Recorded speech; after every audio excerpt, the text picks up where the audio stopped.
Hello students, good morning. आज मैं आपको यहाँ पर जानकारी देने वाला हूँ अधिलाभ विधि, जो कि हमने वैल्यूएशन ऑफ गुडविल में हमने पढ़ा है। सबसे पहले हमने आपको बताया था पिछले क्लास में एवरेज प्रॉफिट मेथड, और अभी हम आपको बताने पर जा रहे हैं super profit method. Super profit method से आप गुडविल का वैल्यूएशन कैसे करेंगे, ठीक है। तो सुपर प्रॉफिट मेथड्स में आपको सबसे पहले चाहिए रहता है विनियोजित पूंजी। विनियोजित पूंजी का मतलब होता है जितना आपने कैपिटल, एम्प्लॉयड कैपिटल जिसको हम कहते हैं, एम्प्लॉयड कैपिटल अगर आपको क्वेश्चन में नहीं दिया है तो आपको क्वेश्चन में दिया रहेगा टोटल एसेट्स और आपको दिया रहेगा आउटसाइड लायबिलिटी। तो टोटल एसेट्स में से आउटसाइड लायबिलिटी को आप माइनस कर लेंगे। जैसे कि यहाँ पर मैं आपको फार्मूला दे देता हूं, विनियोजित पूंजी इसको कहते हैं हम लोग एम्प्लॉयड कैपिटल।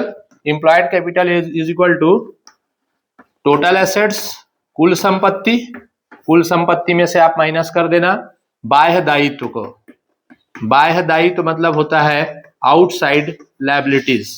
तो आउटसाइड लायबिलिटी को आप माइनस कर देंगे तो आपका निकल जाएगा क्या, विनियोजित पूंजी। जैसे मैं आपको कुछ एग्जांपल्स लेकर के बता रहा हूं।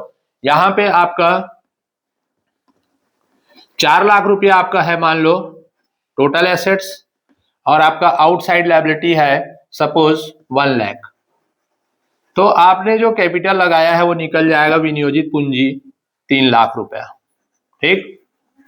अब आपको सेकंड यहां पर लेना है normal rate of return. Normal rate of return मतलब सामान्य लाभ की दर, जो कि आपको क्वेश्चन में दिए रहेंगे परसेंटेज में। मतलब ये कहता है कि अन्य जो फर्म है वो जितना नॉर्मल प्रॉफिट कमा रहा है उससे जितना ज्यादा आप प्रॉफिट कमा रहे हैं, तो जितना ज्यादा आप कमा रहे हैं वही कहलाता है आपका अधिलाभ, वही कहलाता है आपका सुपर प्रॉफिट। तो यहाँ पे आप सामान्य लाभ की दर, क्वेश्चन में सपोज आपको दिया है 10%, तो 10% ले लिया। फिर आप थर्ड नंबर में निकाल लेना सामान्य लाभ।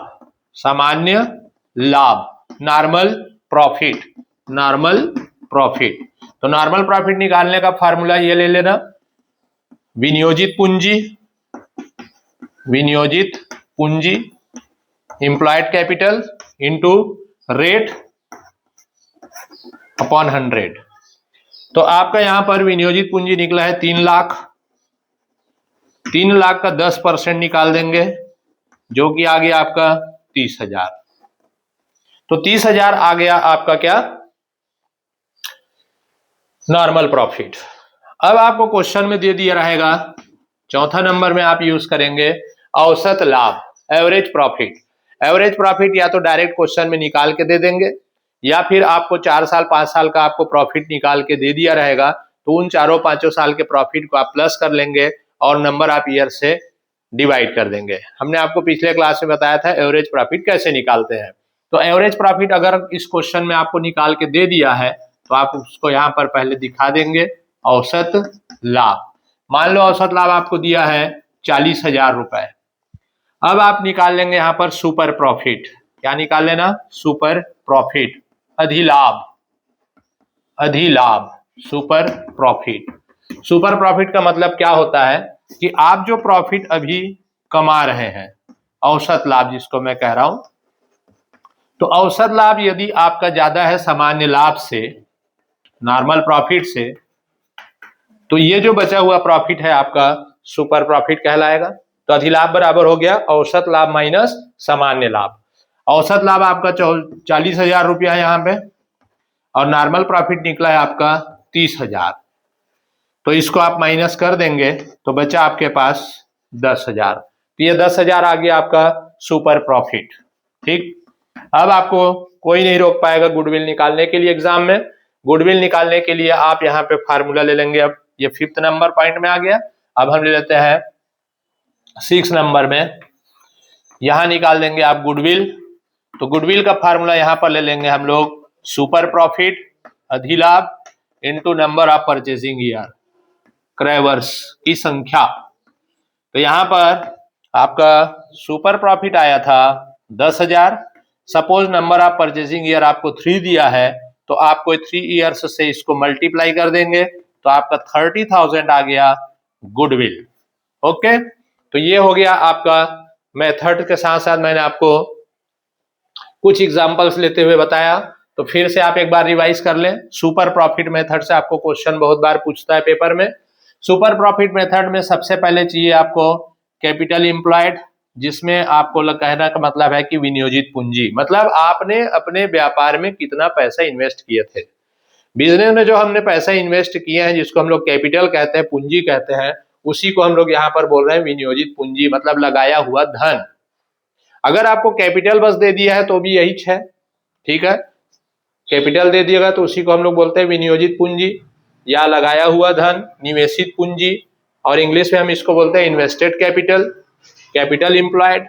तो कैपिटल एम्प्लॉयड को आप पहले फाइंड कर लेंगे।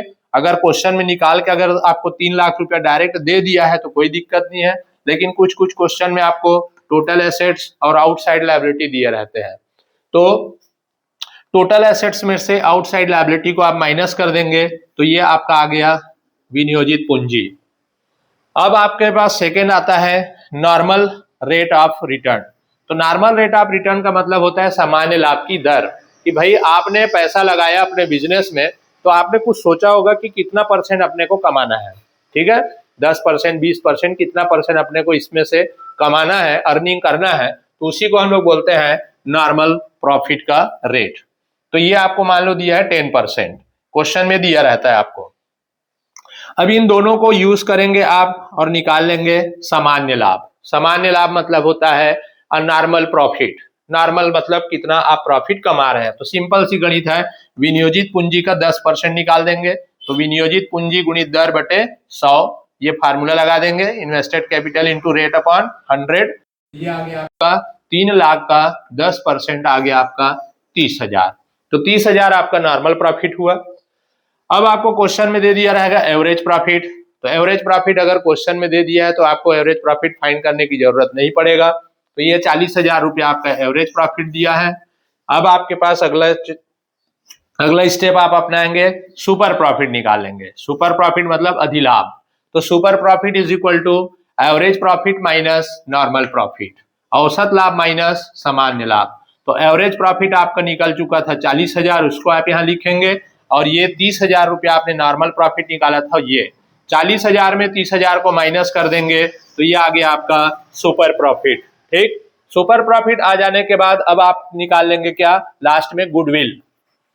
तो गुडविल निकालने के लिए आपको सुपर प्रॉफिट चाहिए था, तो ये सुपर प्रॉफिट को नंबर ऑफ परचेसिंग ईयर से मल्टीप्लाई कर देंगे। तो यहाँ पर आपका 10,000 आया था सुपर प्रॉफिट, तो super profit into number of purchasing year, ये परचेसिंग ईयर सवाल में दिया रहेगा 2 साल 3 साल जो भी, तो उससे आप मल्टीप्लाई कर देंगे तो ये आ गया आपका गुडविल। ओके, आइए आपको समझ आया होगा। Okay, thank you.